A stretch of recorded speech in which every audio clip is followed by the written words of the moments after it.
कि बुलबुल को गुल मुबारक, गुल को चमन मुबारक, रंगीन तबीयतों को रंगे सुखन मुबारक। 140 करोड़ लोगों का ये भवन है, चाहे नया वाला हो या पुराना वाला हो। आपके पीछे एक तराजू है, वो तराजू हमें लगाना होगा कि मौलिक अधिकार में कहां पहुंचे, जो कभी व्यक्तिगत नहीं होती है। आप कहते हो कि पाकिस्तान चले जाओ, मान लीजिए कि 65% लोगों ने आपको पिछली बार वोट नहीं किया, सबको पाकिस्तान भेज दोगे? ऐसी कोई व्यवस्था होती है क्या? मोल लग रहा है शहीदों के खून का, मरते थे जिन पे हम, वो सजाए याब क्या हुए। आज सुबह माननीय सभापति महोदय ने कहा था कि ह्यूमर वगैरह हमारी जिंदगी से चला गया, तो मुझे स्मरण है, ये किताब में एक ही किताब लेके आया हूं, ऐसी 5 किताबें हैं कॉन्स्टिट्यूएंट असेंबली डिबेट्स की।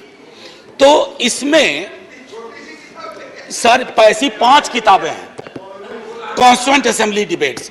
सो माननीय उपसभापति जी, एक मिनट प्लीज, माननीय उपसभापति जी, 75 कैसे बनाया जा रहा है मेरी समझ में नहीं आ रहा है, क्योंकि अगर हम कॉन्स्टिट्यूएंट असेंबली से 75 जोड़े तो 2021 में पूरा होता है, अगर आजादी से जोड़े तो 2022 में पूरा होता है, और अगर पहली लोकसभा से जोड़े तो वो 2027 में पूरा होता है।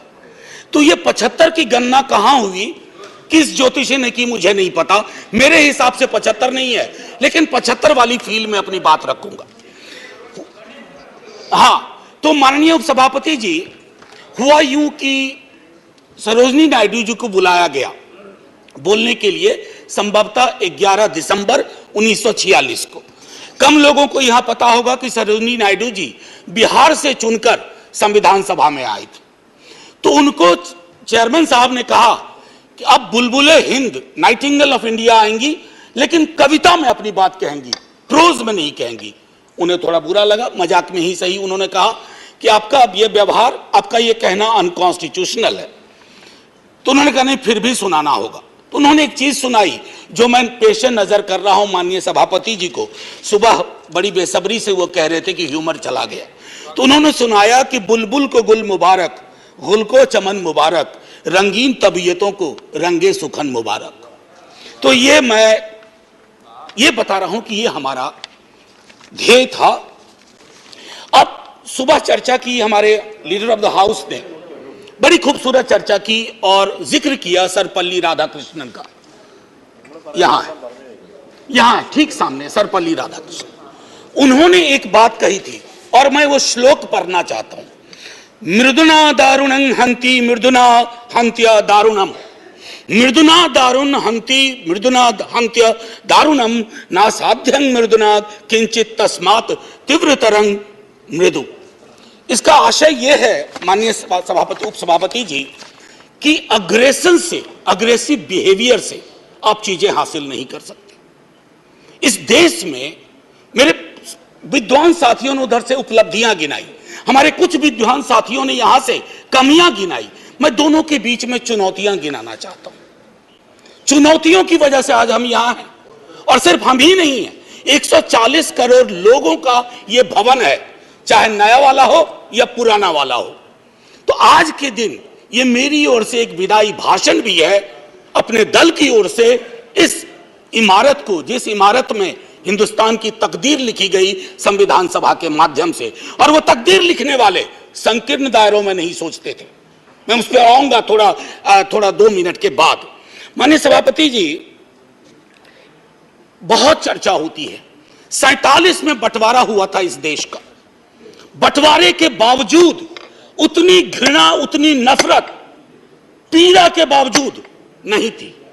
अभी हाल में एक रोमिला जी की किताब आई, वो कहती हैं बड़ी खूबसूरती से, have we moved from integrated nationalism to segregated nationalism?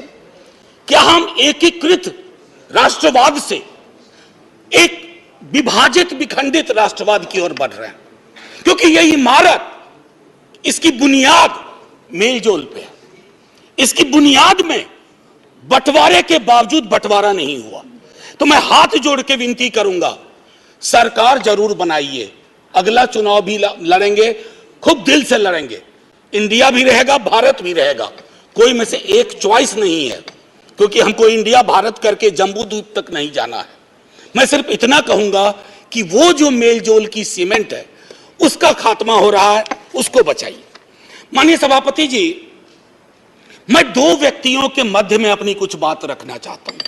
संविधान सभा में ऑब्जेक्टिव रेजोल्यूशन जवाहरलाल जी लेके आए और संविधान सभा में जब ड्राफ्ट सबमिट हुआ तो बी.आर. अंबेडकर ने वो ड्राफ्ट सबमिट किया। तो मैं सिर्फ कहता हूं, ऑब्जेक्टिव रेजोल्यूशन में बहुत सारी बातें थी, ये प्रस्तावना के बारे में, सॉवरेन डेमोक्रेटिक रिपब्लिक के बारे में काफी कुछ बोल चुके हैं, सॉवरेनिटी गिरवी ना चली जाए, मौलिक अधिकारों के बारे में। हमें आपके पीछे एक तराजू है, वो तराजू हमें लगाना होगा कि मौलिक अधिकार में कहां पहुंचे, सॉवरेनिटी में कहां पहुंचे, डेमोक्रेटिक रिपब्लिक के मसले पे कहां पहुंचे। High flying words don't cover up our failures, let's not look for that. और एक मसला आया, उन्होंने एक जिक्र किया ओथ ऑफ टेनिस कोर्ट। माननीय सभापति जी, फ्रेंच रिवॉल्यूशन के बाद जब बड़ी शिद्दत से लोग काम में लग गए अधिकारों पर बात करने के लिए, तो राजा को शुरू में परेशानी नहीं हुई, लेकिन राजा को लगा कि कुछ ऐसा कर रहे हैं जिससे खुराफात की बू आ रही है। उसने क्या किया, दरवाजे बंद करवा दिए। जिस हॉल में वो लोग बैठते थे वो चले गए दूसरे दरवाजे रूम में, उसको भी बंद करवा दिया। तो वो चले गए टेनिस कोर्ट में, सारी कार्रवाई पूरी की, उसको कहा oath of tennis court. Oath of tennis court का जिक्र जवाहरलाल जी ने इसलिए किया था कि हमारे अंदर वो जज्बा हो, इमारत बनाने बिगाड़ने से इबारतें नहीं बदलनी चाहिए। हमारा जज्बा वही होना चाहिए जो ओथ ऑफ टेनिस कोर्ट में जवाहरलाल जी, हमारे फर्स्ट प्राइम मिनिस्टर, ने कहा। अब आते हैं कि बाबा साहब भीमराव अंबेडकर जी ने क्या कहा।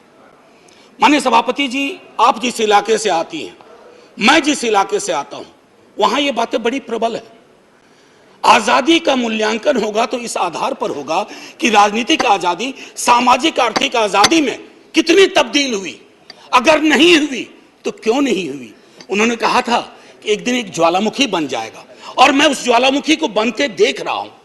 वो इसलिए बनते देख रहा हूं कि जब मैं देखता हूं कि बिहार के जातिगत सर्वेक्षण पे देश के सॉलिसिटर जनरल कोर्ट में खड़े हो जाते हैं, तो मैं देखता हूं ब्लॉक करने की कोशिश हो रही है। यह एस्पिरेशनल वर्ग है, पिछड़ों की बड़ी आबादी, उसके एस्पिरेशन को आप सोशल डेमोक्रेसी के नजरिए से देखिए। जो बाबा साहब कह गए थे 31 में आखिरी हुई, उसके बाद पाकिस्तान बांग्लादेश बना। क्या इस देश को, यहां की सरकारों को, राज्यों की सरकार को वैज्ञानिक आंकड़े नहीं चाहिए? क्या आप आंकड़े आसमान से गिराएंगे? मैं समझता हूं आज के दिन यह भी हमें सुनिश्चित करना होगा कि हम इन आंकड़ों को लाएं, उसके आधार पर अपनी नीतियां तय करें। एक माननीय सभापति जी, अंबेडकर साहब दो और चीज कह के गए, प्रिवेंटिंग टिरनी ऑफ मेजॉरिटी। मैं बार बार इस सदन में कह चुका हूं कि मेजॉरिटी बेहद आवश्यक चीज है, मेजॉरिटी के बिना सरकार नहीं चलती है, लेकिन मेजॉरिटी और मेजॉरिटेरियनिज्म में फर्क है। यह फर्क अगर हमारी सरकार भूल जाती है तो बहुत बड़ी पीड़ा होती है। जब मेरे मित्र ने कहा, मैं अक्सर देखता हूं हम जैसे लोग छोटी आलोचना भी करते हैं, छोटी मोटी आलोचना जो कभी व्यक्तिगत नहीं होती है। आप कहते हो कि पाकिस्तान चले जाओ, अरे कभी देखा भी हो कितनी जगह है वहां का भूगोल क्या है, इतने लोग नहीं अट पाएंगे। मान लीजिए कि 65% लोगों ने आपको पिछली बार वोट नहीं किया, सबको पाकिस्तान भेज दोगे? ऐसी कोई व्यवस्था होती है? यहीं मेलजुल से रहना है, यहीं मिलकर रहना है। और ये सारी चीजें मैं नहीं कह रहा हूं, खुद अंबेडकर साहब कह के गए थे। मैडम, आपकी तरफ से मैं एक और चीज, एक दो छोटी चीज कह करके, इस देश की एक बड़ी आबादी, सभापति महोदया, मैं आपका सभापति महोदया अभी बिल मत 2 मिनट लूंगा, ज्यादा नहीं, आज पहली बार हैं, इतने नजरिए इनाद कर दीजिए। मैं सिर्फ इतना कहना चाहूंगा कि बेरोजगारी को लेकर के हमारा दृष्टिकोण साफ होना चाहिए। सरकार में आप हो, हम हो, बेरोजगारी हम सबकी पॉलिटिक्स खत्म कर देगा। राइट टू एम्प्लॉयमेंट के लिए हम क्या सोच रहे हैं, और इस देश की एक बड़ी आबादी से देशभक्ति का जो प्रमाण पत्र हम मांगते हैं ना मैडम, वो कहीं चलेगा नहीं। मैं आखिरी चीज कह करके एक सुनाना चाहता था। मैं इसलिए कहता हूं, एक घर में 5 सदस्य हैं, उसमें हर 5वां सदस्य उस आबादी का है। अगर उस घर में उस 5वें सदस्य को आप एलिनेट करेंगे, दूर करेंगे, घर कभी महफूज नहीं रह सकता। और आखिरी में मैं साहिर को जाता हूं और वहीं खत्म कर दूंगा, आपको घंटी बजाने की जरूरत नहीं पड़ती। आओ कि आज गौर करें इस सवाल पर। देखे थे हमने वो हंसी ख्वाब क्या हुए। दौलत बढ़ी तो मुल्क में अफलास क्यों बढ़ा, खुशहाली आवाम के असबाब क्या हुए। जो अपने साथ साथ चले कुएदार तक, वो दोस्त वो रफीक वो अहबाब क्या हुए। क्या मोल लग रहा है शहीदों के खून का, क्या मोल लग रहा है शहीदों के खून का, मरते थे जिन पे हम वो सजाए याब क्या हुए। बेकस बरहनगी को कफन तक नहीं नसीब, वो बादा आए अतलसों के मुखाब क्या हुए। जमहूरियत नवाज बशर दोस्त अमन ख्वाह, खुद को जो खुद दिए थे वो अलकाब क्या हुए। मजहब का रोग आज भी क्यों लाइलाज है, मजहब का रोग आज भी क्यों लाइलाज है, वो नुस्खा हाय नादिर नायाब क्या हुए। हर कूचा शोला जा रहे हर शहर कत्लगाह, यकजहतिया हयात के आदाब क्या हुए।